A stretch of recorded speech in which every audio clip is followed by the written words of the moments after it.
Bismillahirrahmanirrahim. Assalamualaikum warahmatullahi wabarakatuh.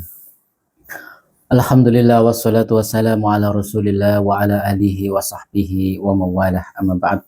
Teman-teman, mari kita lanjutkan kajian terhadap kitab Tanbihul Mukhtarin. Kali ini kita akan sampai pada pelajaran ke-48 sebagaimana bisa dilihat ya dalam gambar di bawah ini, yaitu tentang pentingnya melihat substansi permasalahan.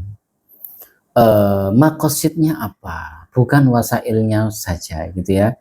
Hari ini kita dijejali dengan aneka sosial media, ada Facebook, ada Instagram, ada TikTok, macam-macam. Itu secara tidak sadar telah menggiring kita menjadi manusia yang pragmatis, yang mungkin bisa kita bahasakan fatamorganis gitu ya. Artinya yang dipentingkan hanya bentuknya saja, bentuk luarnya. Adapun di di dalamnya boleh jadi kalau bahasanya kopong, kosong gitu ya. Salah satu contoh adalah ya, tadi saya beli donat. Donat hari ini sulit, kalau tidak dengan mahal, sulit kita menemukan donat dengan isinya yang keket gitu ya, penuh gitu. Hari ini kita menemukan donat itu banyak bentuknya yang besar tetapi kosong gitu loh ya. Bentuknya saja. Banyak buah-buah yang dijual ya. Salah satunya pepaya. Sulit sekali kalau kita tidak menanam sendiri menemukan pepaya yang asli matang, yang otentik. Nah, itu. Jadi hampir banyak kita temukan hari ini semuanya fatamorgana. Nah, gitu ya. Maka pelajaran yang bisa diambil dari Imam Asy-Sya'rani yang merupakan penulis dari kitab Tanbihul Mukhtarin ini, pentingnya melihat substansi permasalahan, gitu ya. Kita langsung ya. Wa min akhlaqihim, bagian dari akhlak kita, akhlaknya para ulama salaf adalah adamul i'tina bi bina'id dur wa nahwiha. Mereka itu tidak memperhatikan, tidak memberikan perhatian yang begitu besar terhadap bina'id dur, bangunan rumah-rumah dan sejenisnya. Nah, ya iyalah, itu bangunan rumah iya, tetapi bisa kita ambil kesimpulan di sini, mereka itu tidak terlalu memperhatikan bentuknya. Nah, mereka itu lebih kepada substansinya, gitu ya, kepada substan. Penting sekali ini. Summa, lalu in waqa'a anna ahadahum, jika ada salah satu dari mereka, mungkin temannya gitu ya, banadaron, membangun sebuah rumah, iqtasara minha ala ma yadfa'u ad-darura min ghairi zukhrufatin. Mereka itu kalau bangun rumah ya sekedarnya saja gitu ya. Mereka berkecukupan dengan kebutuhan rumah yang mampu mencukupi kebutuhan pokok mereka, kebutuhan primer mereka gitu ya. Ya biasalah ya. Ini memang setiap budaya, setiap daerah berbeda, tetapi kadang-kadang standarnya ya saldomiroka, tanya hatimu, nuranimu. Nah, saya ini sudah berlebih atau tidak, gitu ya. Nah, itu ya. Ini juga bukan berarti kita disuruh sangat melarat macam-macam, enggak, tetapi yang di dianjurkan di sini adalah kita bersikap wasatiyah, bersikap moderat, gitu ya, bersikap moderat. Pertengahan, min ghairi zukhrufatin, yaitu tanpa dengan hal-hal yang mewah gitu ya.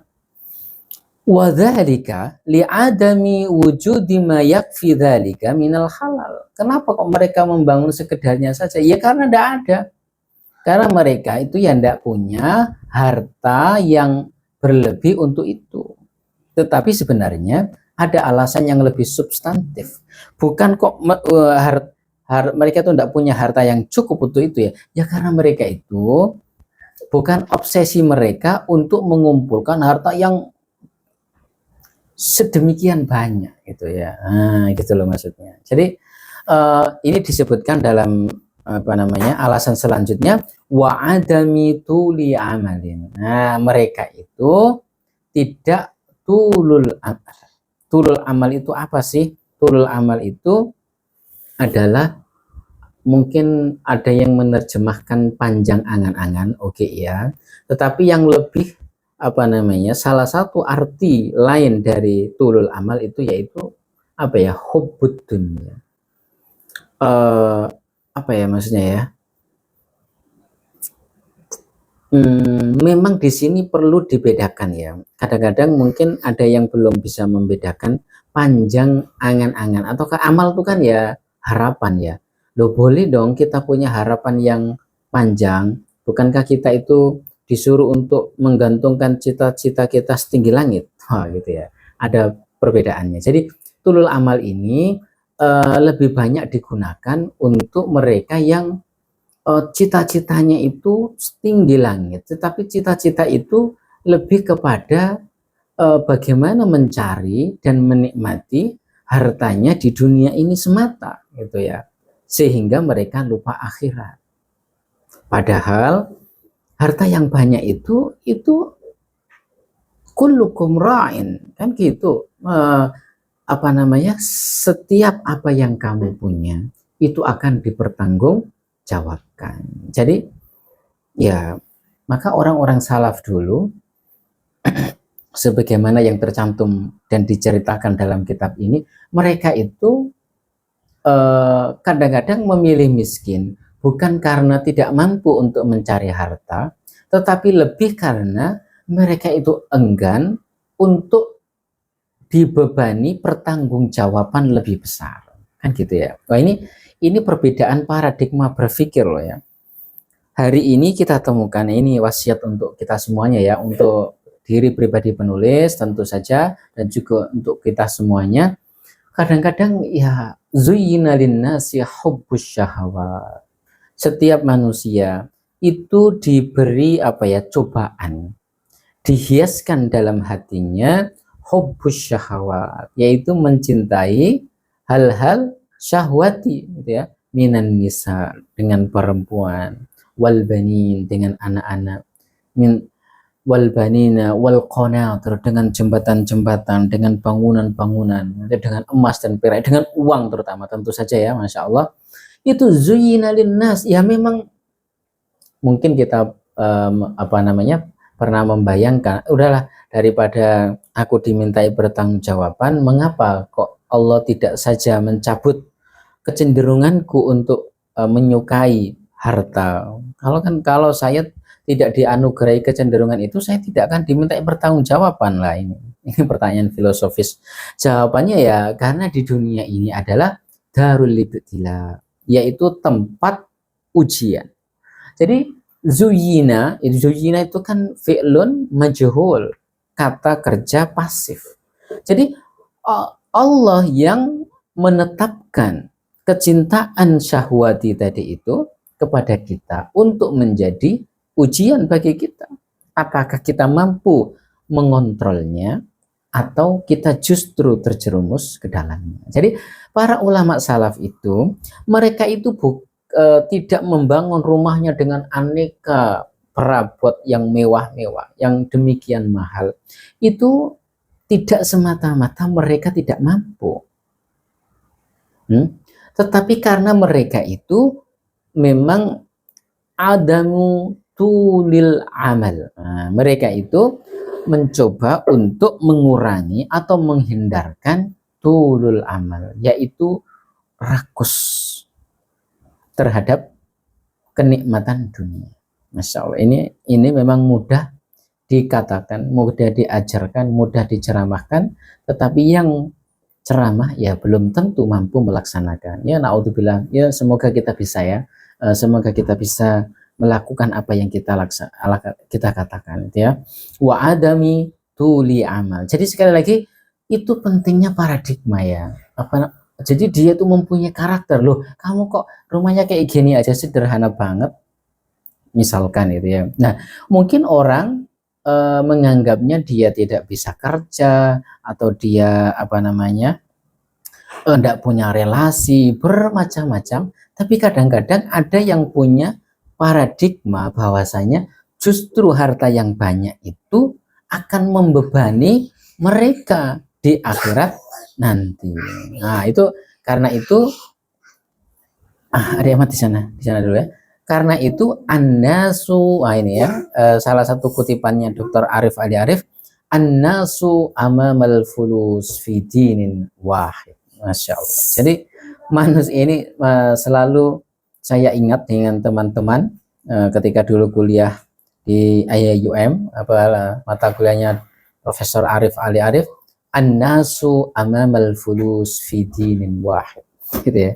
Manusia apapun agamanya, apapun profesinya, itu kalau sudah disediakan di depannya itu segepok uang, wah itu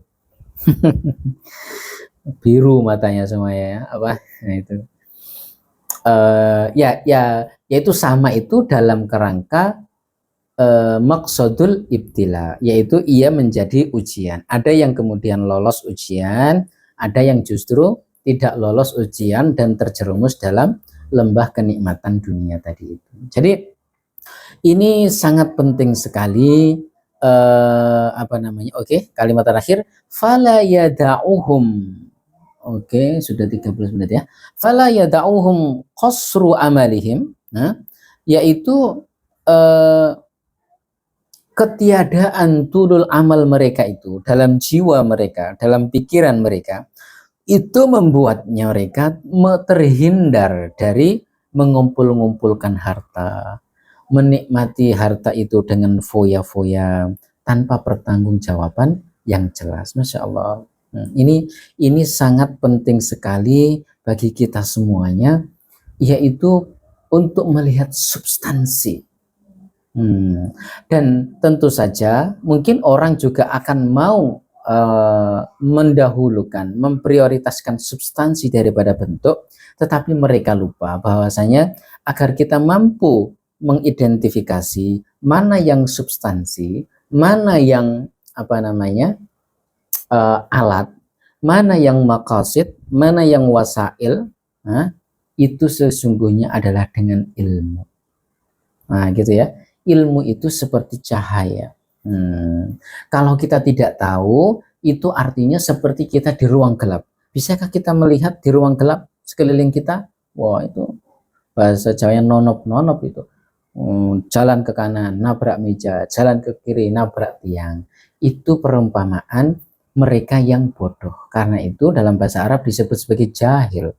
Jahil itu tidak tahu, berada dalam kegelapan. Nah, orang yang berilmu, ilmu itu seperti cahaya baginya. Oh, di ruangan, oh saya tahu, oh ternyata kipas ada di atas. Oh ternyata meja ada di depan saya. Oh ternyata samping saya ada tembok. Nah, itu orang yang berilmu itu tahu tempatnya.